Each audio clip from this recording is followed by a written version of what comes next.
see an amazing place.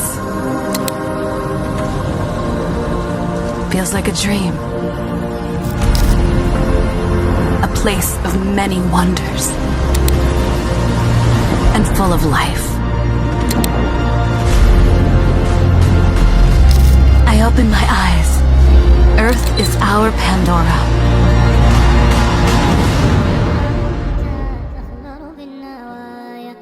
Hello, assalamu alaikum guys, this is Fahim. Welcome to my new another vlog without my নানু বাড়ি। তো আমি এখন যাচ্ছি আমার নানু বাড়িতে।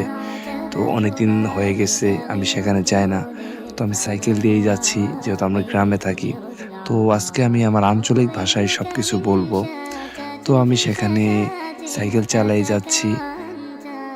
তো সেখানে যাওয়ার পরে কি হয় সেটাই দেখাবো। আমার খালামণি রুটি বানাচ্ছে, তো আমি চলে আসছি। তো আমি নানুর কাছে গিয়ে দেখি, তো এটা আমরা আঞ্চলিক ভাষায় বলছি ফুয়ে পিঠা। জানি না কে কি বলে, অনেকে এটা তেলের পিঠাও বলে থাকে। তো এরপর আমি সেখানে গিয়ে আমি অনেক খুশি হয়ে যাই, কারণ এটা আমার ফেভারিট পিঠা। তো এরপর আমি দেখি যে পায়েসও রান্না করা হচ্ছে চুলায়। তো আমি একটু টেস্ট করে দেখি, পিঠাটা অনেক স্বাদ হয়েছে। তারপর আমি পুকুর পাড়ে যাই, সেখানে গিয়ে আমি পুকুরের ভিউটা নিতে থাকি। তো এভাবে আমি আমার ভিডিওটা শেষ করি এবং সেখান থেকে চলে আসি।